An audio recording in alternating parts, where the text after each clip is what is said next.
राधे कृष्ण आप सभी को। पुरुषोत्तम मास महात्म्य अध्याय 29।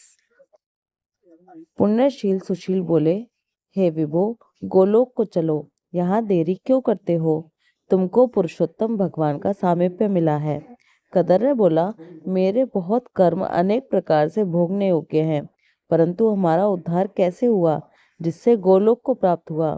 जितनी वर्षा की धाराएं हैं, जितने तृण हैं, पृथ्वी पर धूलि के कण हैं, आकाश में जितने ताराएं हैं, उतने मेरे पाप हैं।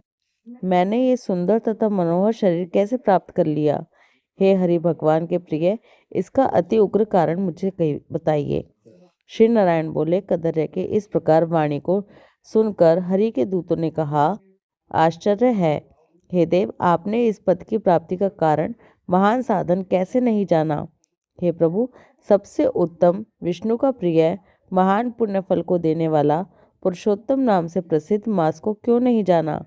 उस पुरुषोत्तम मास में देवताओं से भी न होने वाला तप तुमने किया है।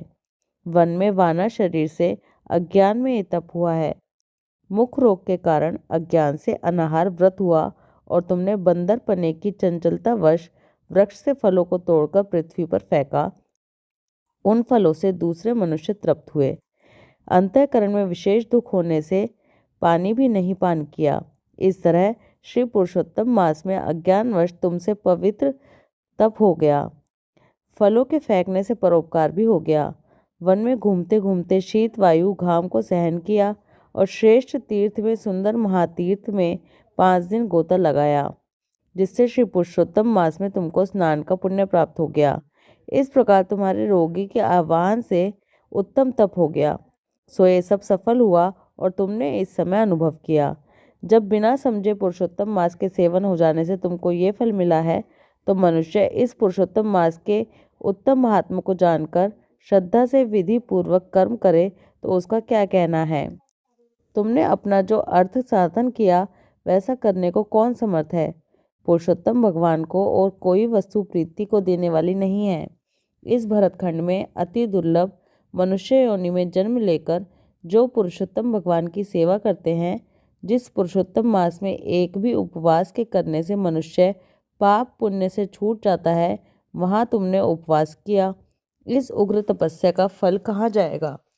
इस मास में समान से प्राणी धन्य और कृतकृत्य है। वे सदा भगवान पुण्य कर्म के करने वाले पवित्र हैं और उनका जन्म सफल है, जिनका सब में उत्तम पुरुषोत्तम मास स्नान दान जब से व्यतीत हुआ है।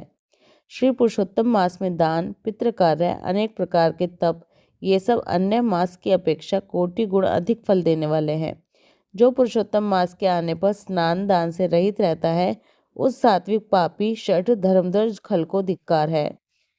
पुण्यशील और सुशील से वर्णित अपने अदृष्ट को सुनकर चकित होता हुआ कदर्य प्रसन्न होकर रोमांचित हो गया।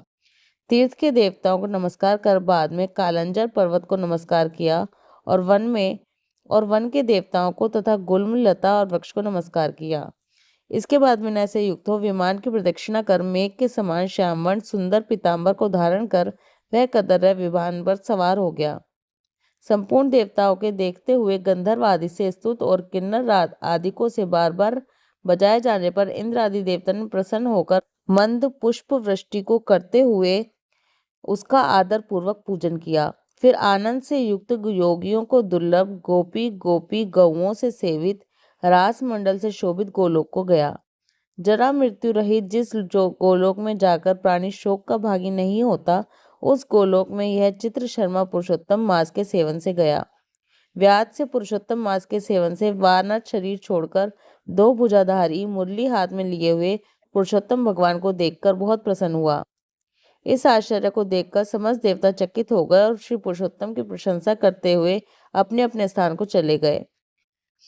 आपने दिन के प्रथम भाग का कृत्य कहा। पुरुषोत्तम मास के दिन के पिछले भाग में होने वाले कृत्य को कैसे करना चाहिए, ये बोलने वालों में श्रेष्ठ ग्रस्त के उपकार के लिए मुझसे कहिए, क्योंकि आपके समान महात्मा सदा सबके ऊपर उपकार करते हैं। श्री नारायण बोले, प्रातः काल के कृत्य को विधि पूर्वक समाप्त कर बाद में मध्याह्न में होने वाली संध्या को करके तर्पण को करें। देव मनुष्य पशु पक्षी सिद्ध यक्ष सर्प दैत्य प्रेत पिशाच नाग ये सब जो अन्न की इच्छा करते हैं वे सब मेरे से दिए गए अन्न को ग्रहण करते हैं। प्रातः काल के कृत्य को विधि पूर्वक समाप्त कर बाद में मध्याह्न में होने वाली संध्या को करके तर्पण को करें। देव मनुष्य पशु पक्षी सिद्ध यक्ष सर्प दैत्य प्रेत पिशाच नाग ये सब जो अन्न की इच्छा करते हैं वे सब मेरे से दिए गए अन्न को ग्रहण करें। फिर पंच महायज्ञ को करें, उसके बाद भूत बलि को करें और काक कुत्ता को श्लोक पढ़ता हुआ बलि दें। इस प्रकार कहकर समस्त भूतों को पृथक पृथक बलि दें। फिर विधि पूर्वक आचमन कर प्रसन्न होकर श्रद्धा से अतिथि प्राप्ति के लिए गोद होने के समय तक द्वार का अवलोकन करें। यदि भाग्य से अतिथि मिल जाए तो बुद्धिमान प्रथम वाणी से सत्कार करके उस अतिथि का देवता के समान पूजन करें और यथाशक्ति अन्न जल से संतुष्ट करें। फिर विधि पूर्वक सब व्यंजन से युक्त सिद्ध अन्न से निकाल कर भिक्षु और ब्रह्मचारी को भी दें। सन्यासी और ब्रह्मचारी ये दोनों सिद्ध अन्न के मालिक हैं। इनको अन्न न देकर भोजन करने वाला चंद्रायण व्रत करे। प्रथम सन्यासी के हाथ पर जल देकर भिक्षा अन्न दे तो वह भिक्षान मेरू पर्वत के समान और जल समुद्र के समान कहा गया है। सन्यासी को जो मनुष्य सत्कार करके भिक्षा देता है उसको गोदान के समान पुण्य होता है। इस बात को यमराज भगवान ने कहा है। फिर मौन होकर पूर्वमुख बैठकर शुद्ध और बड़े पात्र में अन्न को रखकर प्रशंसा करते हुए भोजन करें। अपने आसन पर अपने बर्तन में एक वस्त्र से भोजन नहीं करें। स्वयं आसन पर बैठकर स्वस्थ चित्त प्रसन्न मन होकर जो मनुष्य अकेला ही अपने कांसे के पात्र में भोजन करता है तो उसके आयु प्रज्ञा यश और बल ये चार बढ़ते हैं। दिन में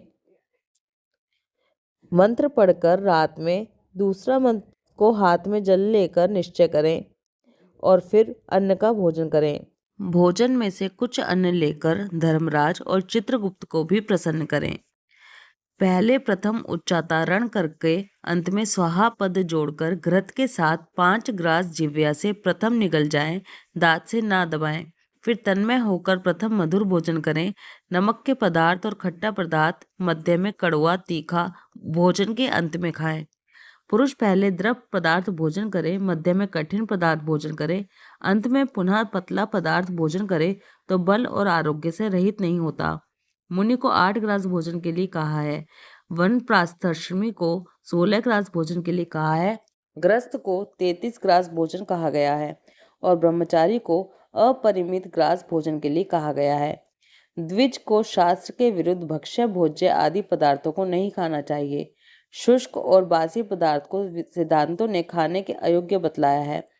घृत दूध को छोड़कर अन्य वस्तु सशेष भोजन करें। भोजन के बाद उस शेष को उंगलियों के अग्रभाग में रखकर अंजलि जल से पूर्ण करें। उसका आधा जल पी जाएं और उंगलियों के अग्रभाग में स्थित शेष को पृथ्वी में देकर ऊपर से अंजलि का शेष आधा जल विद्वान उसी जगह इस मंत्र को पढ़ता हुआ सिंचन करे। ऐसा न करने से ब्राह्मण पाप का भागी होता है और फिर प्रायश्चित करने से ही शुद्ध होता है। रौरव नरक में पीप के गड्ढे में पद्म अबूर्द वर्ष तक वास करने वाले तथा इच्छा करने वाले के लिए मेरा दिया हुआ यह जल अक्षय होता हुआ प्राप्त हो। मंत्र पढ़ के जल से सिंचन कर दांतों को शुद्ध करें। आचमन कर गीले हाथ से पात्र को कुछ हटाकर उस भोजन स्थान से उठकर बाहर बैठकर स्वस्थ होकर मिट्टी और जल से मुख हाथ को शुद्ध करें। 16 कुल्ला कर शुद्ध हो सुख से बैठकर इन 2 मंत्रों को पढ़ते हुए हाथ से उधर को स्पर्श करें। अगस्त्य कुंभकर्ण शनि बड़वानल और पंचम भीम को आहार के पारंपरिक के लिए स्मरण करें।